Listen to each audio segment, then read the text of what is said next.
Hey guys, welcome to quick guide how to use Flopzilla. So first we need to put the range pre-flop.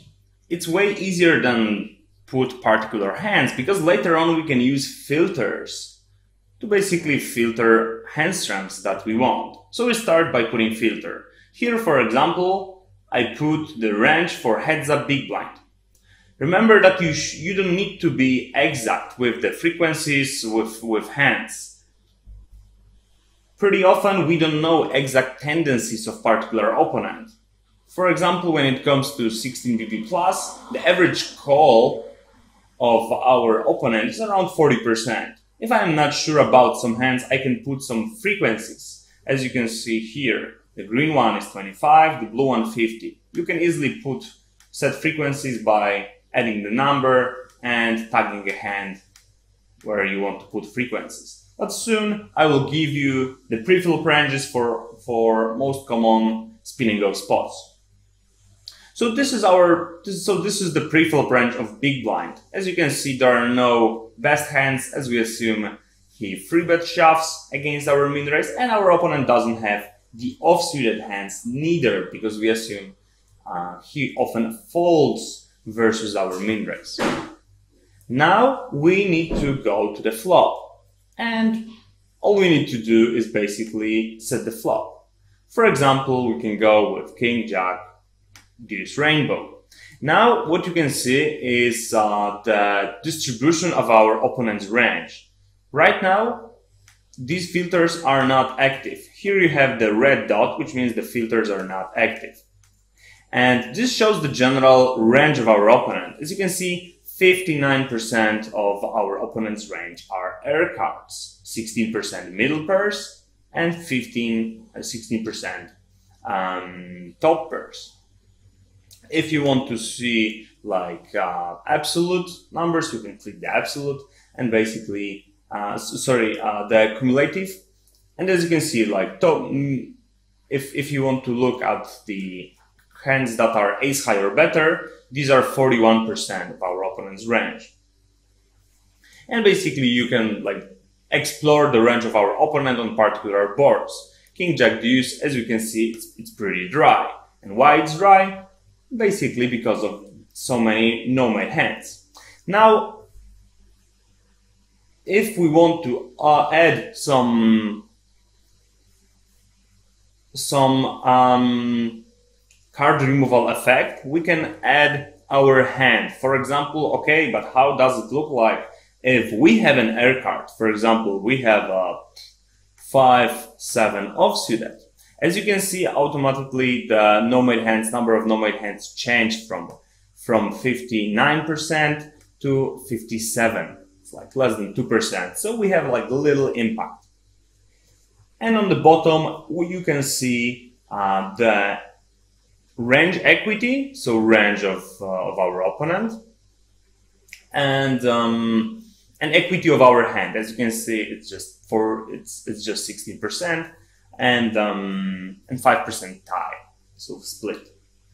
And by putting these numbers, by filtering, for example, if we c-bet, we assume that our opponent would always continue with 2-pair, top pair, right? Medium pair, weak pair, ace high, open-enders, gutshot. As you can see, there are numbers that accumulate on the bottom. There are 54 hands that pass the filter. It means this is the calling range. We can also adjust the calling range by right-clicking on no-mate hands. And right now we can put particular combinations. For example, that we assume that from no-mate hands, our opponent would still call something. Here, no-mate hands, I won't really use that because I think our opponent won't really extend his calling range, but we can use two backdoor flush draws, two card backdoor flush draw. So for example, we can assume that our opponent would call like Queen 8, Queen 7, Queen 6 from his two backdoor flush draws. Then after selecting combinations, we can simply click OK, and it's simply in the filter. So as you can see, 56% of hands passed the filter. It means that simply 44% of hands folds on the flop. The gray cards are the cards that already folded. So by knowing that, we can easily do some math equation, like if we c-bet 40 chips, or let's say if we c-bet 1.5 blind to the pot of 4BB because it's min-raise pot. So this is our risk, and the reward is pot plus pot. Our bet plus pot. So 5.5, and this is the number how by betting 1.5 BB to 4 BB pot. This is how much fold equity we need. So 27%. Now, what's important when it comes to making analysis in Flopzilla is not only to look the solution for particular hand, but the most important is to use the analysis to look for the borderline.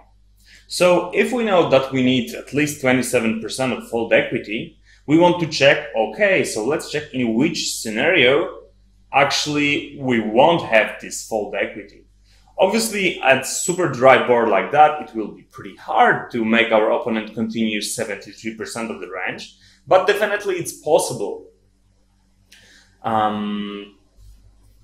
Keep in mind that we use Flopzilla not to be specific when it comes to like 1% of equity for our hand, to have like fold equity calculated to 1%, but rather to explore the range and be aware that in one spot we have 56% of fold equity, 44% of fold equity, and in other we have around 20% of fold equity. It's not about being precise when it comes to 1%. It's about general range exploration. So for example, here, if like whenever you do some calculations, for example, for the c-bet, let's change example for more wet board. Let's go with Queen Jack 10 board.